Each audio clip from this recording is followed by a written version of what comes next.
and welcome to Logan Sounds Off, where I talk about books, music, and a whole lot more. I'm your host, Logan Kelly.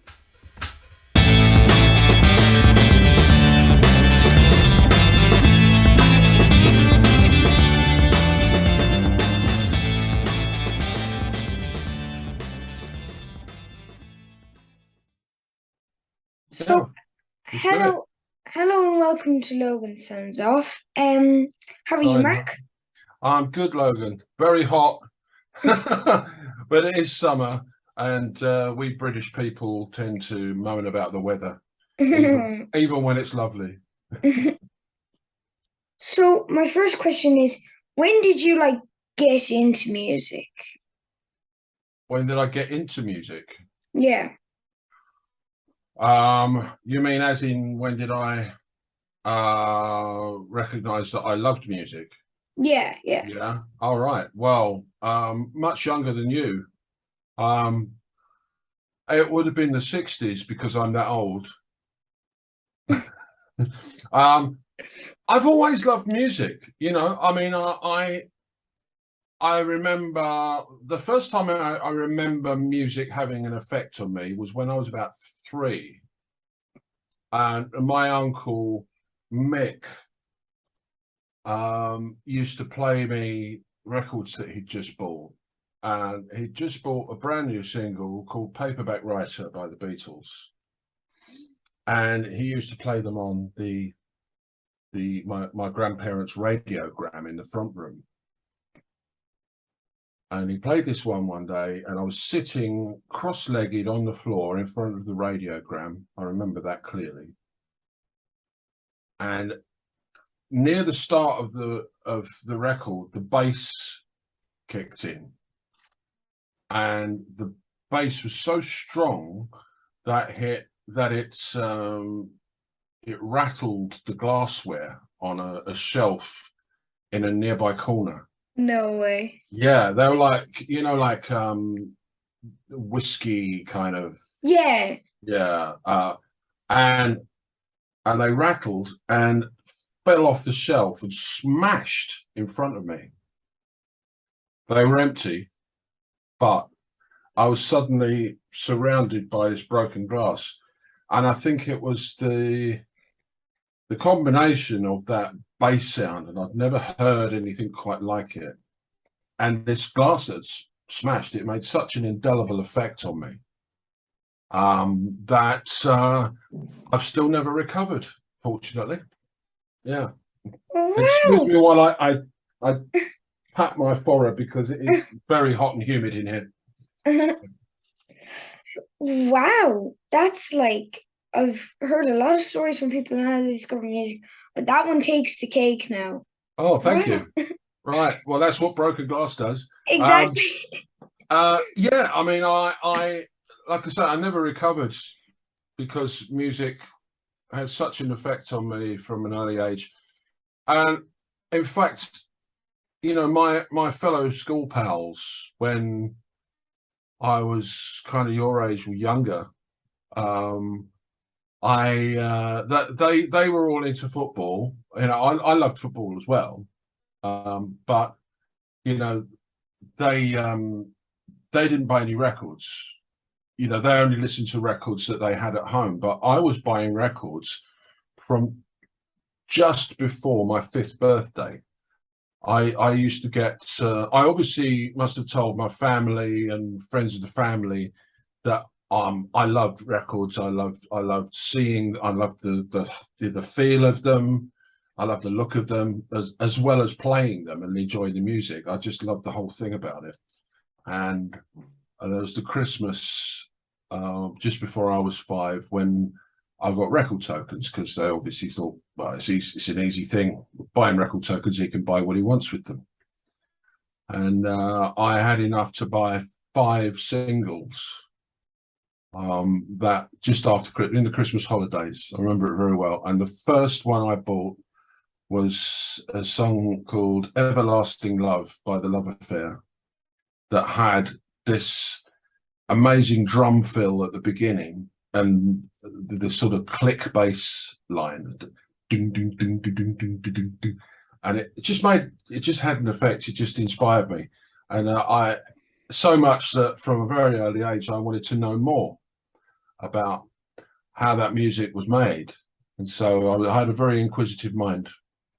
So was that like your inspiration to become a musician? I guess it was, yeah, because I suppose my two main instruments that I play are drums and bass and drums, and I became a drummer first of all. Well, at least a kid who owned a drum kit, a small drum kit, and then graduated to bass when I was about 13.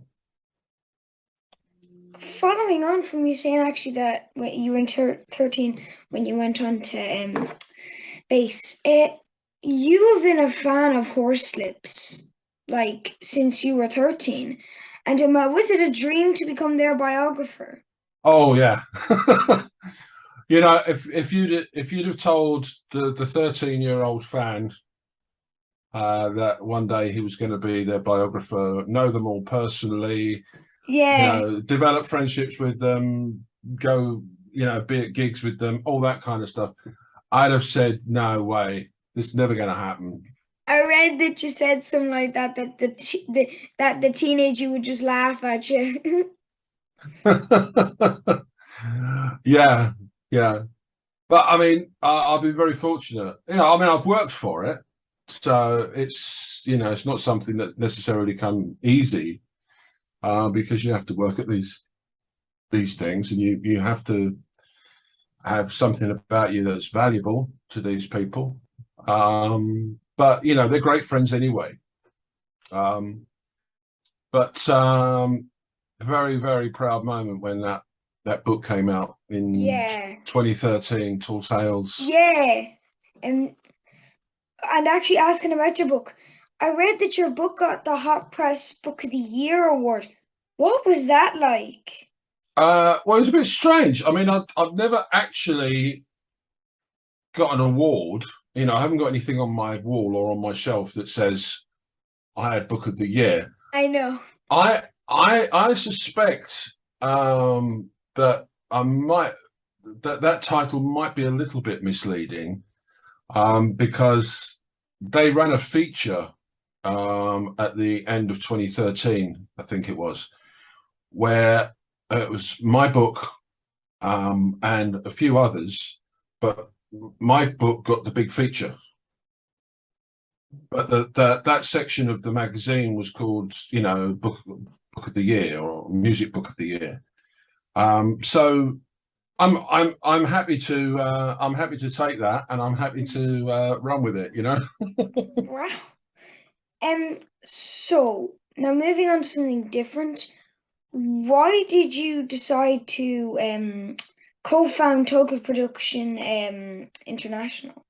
Like, because hadn't have heard of this before I heard of you. The magazine. Well, I'm not surprised you hadn't heard of it, because it's an industry magazine. It's not something you buy on the shelf.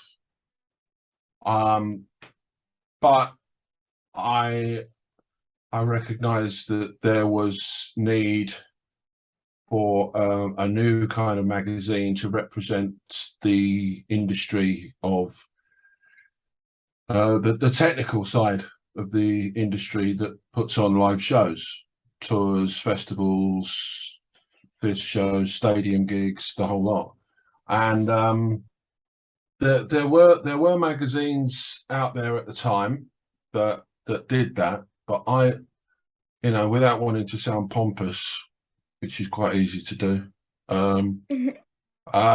I sort of had a vision for another way of doing it, another way of publicizing that industry, presenting stories about the way shows were designed, and I had a little bit more of an eye for the type of photography that I thought could represent it. So myself and my colleague at the time, Andy Lentil, who should be mentioned, we started this magazine, and it's still going strong now. Neither of us are involved in the actual magazine anymore. I resigned from that job in 2011. Oh. But I think it's in good hands, so it still carries on.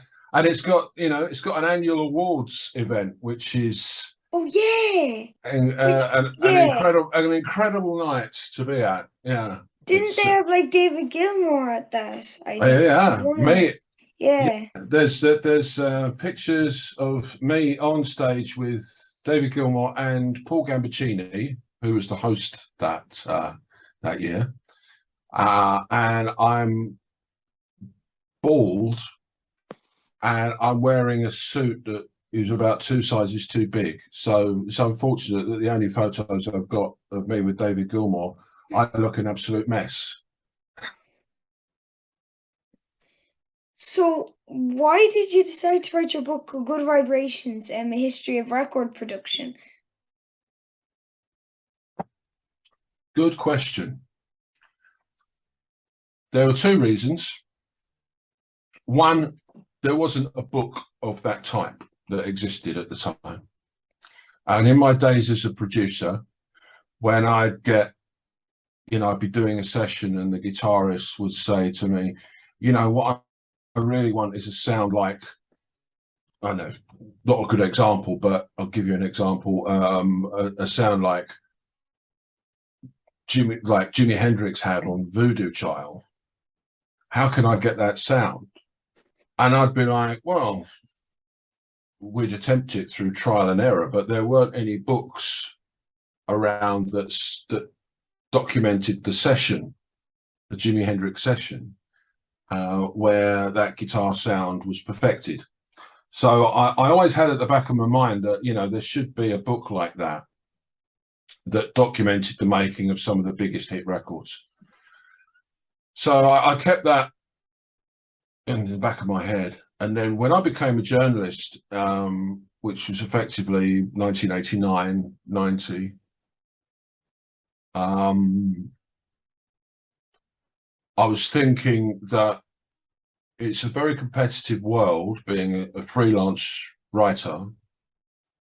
And I needed something to sort of propel my name forward a bit so that I would become a more obvious choice to be commissioned by an editor to write something.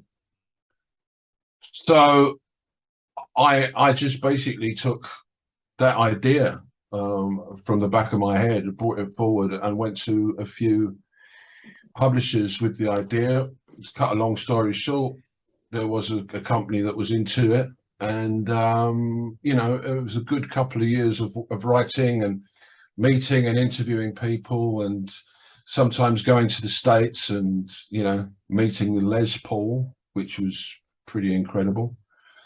And a lot of people since then have died, the people that I interviewed. It's so unfortunate. But it's a book I'm really proud of, particularly as when one of my sons, Jordan, studied at university. It was a music production course.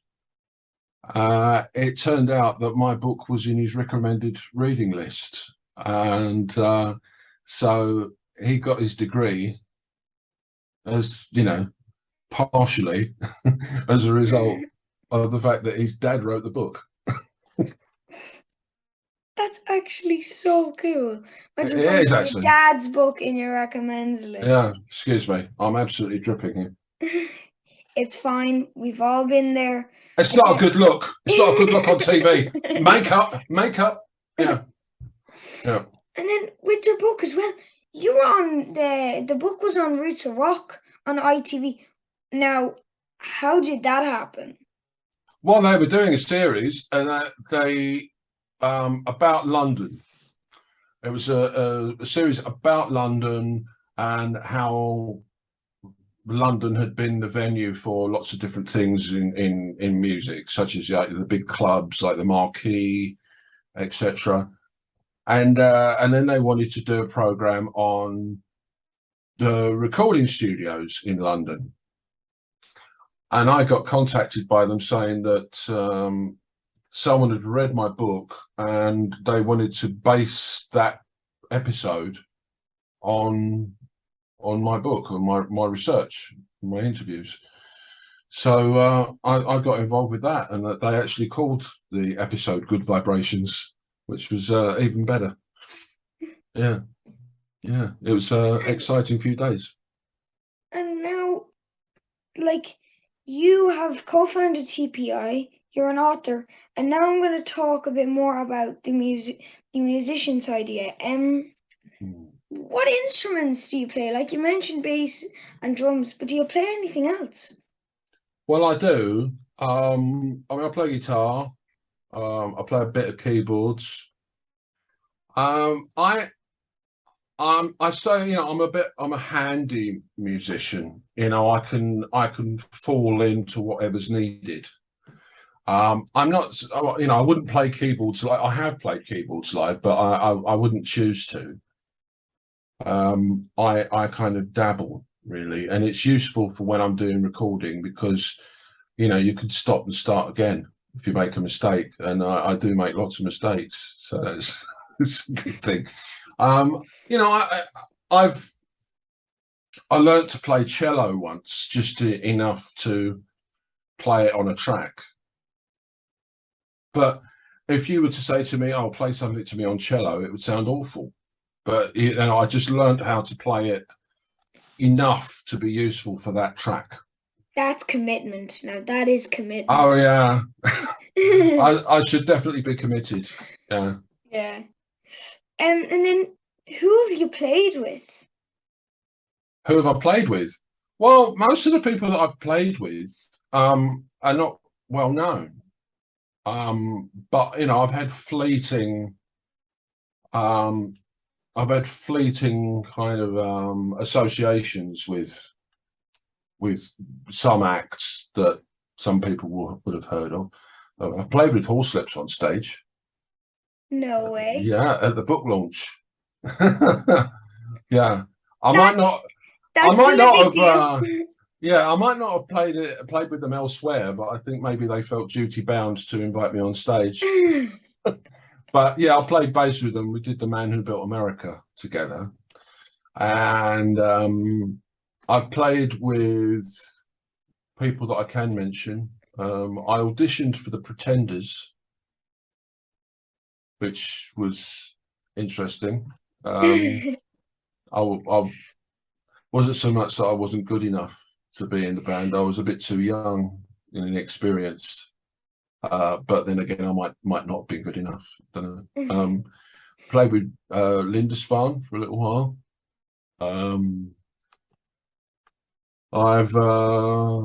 I've sat in front of Paul McCartney and played guitar with him. No, that's like a once in a lifetime thing. That's amazing. It was an accident. It was an accident. It wasn't planned, Oh. which kind of makes it even more special. Yeah. Yeah. I was interviewing him about his acoustic guitar playing. And it was interesting to him, I suppose, because people normally ask him about his bass playing, and which this interview was mainly about. But there were questions about his acoustic guitar playing, and I said, you've got a very heavy thumb, the way that you pick. And I used the song Yesterday, as an example that, it's a very dominant kind of boom, jing, jing, jing, boom, jing, jing, jing. And he didn't quite understand it. So he said, oh, because he's left-handed and I'm right-handed, he said, Robbie, Robbie McIntosh was his guitarist at the time, and he said, well, you play, show me what you mean. So I picked up the guitar and I'm like playing it away, and he said, okay, and then he started playing along with me. And the next thing I know, he's going, yesterday, all my troubles seem so far away. And suddenly I'm like, I'm playing Paul McCartney's most successful song with him, Now that's kind of one of those thoughts that just bam. It lasted about 40 seconds, I suppose. But You know, you don't get 40 seconds like that normally in life. Yeah. So I've had a few kind of occasions like that with other musicians where I've found myself, you know, doing an interview and it will turn into something else. Do you know the guitarist Joe Satriani? No. Right. Well, he's a sort of a jazz fusion prog metal guitarist who is revered by musicians, you know, as like one of the world's best. And I was interviewing him in a hotel room, and he had a couple of guitars. He gave me a guitar, and he was giving me a guitar lesson, off the cuff. And I definitely wasn't worthy, but it was just a peculiar situation to be in. You know, I told people about it afterwards, and they're like, Joe Satriani gave you a guitar lesson. And I'm like, yeah, yeah. And they're like, do you know how cool that is? And I'm like, well, I suppose it is, yeah. But it was supposedly, he was answering a question, and he as a result of the question, he was giving me a guitar lesson about how he did something, you know. But Wow. excuse me again. And now my final question. Are you working on anything at the moment, music-wise or film-wise? Yeah, I can't tell you though. It's a Oh. secret. That's a Oh. bummer. That's a bummer. Yes, I can. I can. What am I working on? Well, I've just finished the Horslips box set, which is called More Than You Can Oh, Chew, yeah. which was supposed to have been released at the end of July, but there were some manufacturing issues that slowed down the process. I think they switched manufacturers, and as a result, the whole thing slowed down a little bit. So what was coming out at the end of July is coming out on December the 4th. I mean that was a huge project. Again, you know, hard to call it work when you're doing something that you enjoy so much with a band that you respect so much. But you know, it was a huge project where I designed everything. I literally designed everything. It was, you know, Whoa. the box, the CDs, two books that I also wrote, and you know, as well as the actual labels of the CDs. It's, you know, it's one of those dream projects. Um, I'm I'm actually, can you hear my dogs? Yep. Hang on.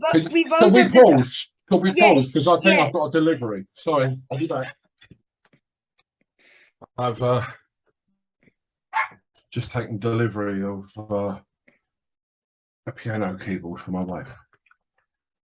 God, I can hear the dogs in the background. I Yeah, have I, I have one too. I get it. And good God, he is a protector, so I totally get it. oh yeah, I mean, they're very lovely dogs. They won't bite or anything, but they're just very animated, you know. Yeah. Um, Where were we? with the box set. Actually, do you mind me asking? Uh, what's the price of the box set? £1 million. No way. No. Uh, I think it's about €299. So, I mean, it's a hefty price, but it's very good value for what's in there. Yeah, because like You've the got two 33 books. discs, You're kidding me. 33 CDs, Yeah. two DVDs, Okay, that's already really good price. two books, um, a poster, I think, some repros of old fan club new letters. There's something else as well. Oh yeah, autographed photos. So Wow. It's brilliant. I mean, ask for it for Christmas. Exactly. Ask, make sure Santa gets that note, okay? So are you working on anything else? Yeah, I'm always working on something. I'm working on a book that is the sort of history and culture of Windmill Lane Studios, recording studios in Dublin. No way. I went there. Class. Did That's a you?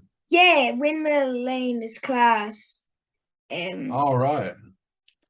Well, Wow. that's going to be a Kickstarter project. I probably shouldn't say too much about it because that's down to them. But I've been commissioned to write it. I'm not sure what the status is right now, but I've been doing some interviews with a variety of people who have recorded there, and I've got a lot more interviews to do as well.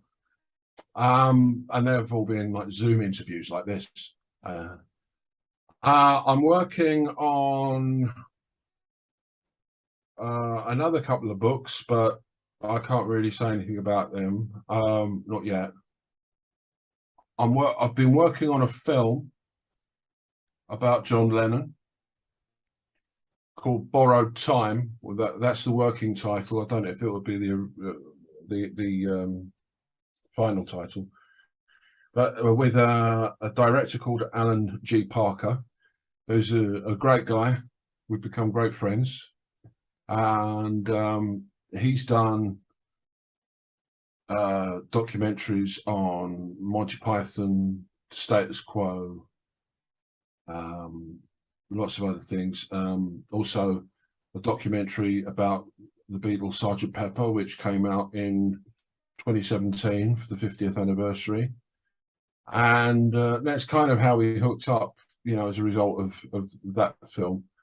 And so I've been involved in this one. I'm interviewed on camera, which it's always a nerve-wracking thing for me, being interviewed. I don't mind this so much. It's like the whole Yeah. thing about being on a camera. Yeah. Sort of racked with self-doubt, how much of a mess do I look? Is everything that's going to come out of my mouth going to sound interesting, or am I just going to be totally boring? So you don't know. I don't know how much of it will be used, if any. But my other involvement is a sort of a consultancy role about the history.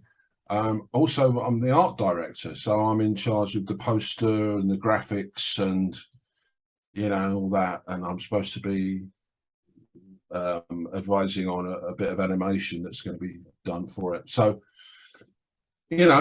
that's all cool. Well, that was my final question, and I just want to say, Mark, thank you so much for joining me. It's been such an honor to talk to you and to learn all Oh, about your life. the pleasure is all mine, Logan, and it's great to meet you. And I'm absolutely thrilled with your passion for doing all this. You remind me of a bit of me when I was your age. Yeah. Well, thank you, and I hope I see you again soon. Let me know when that Windmill Lane book comes out.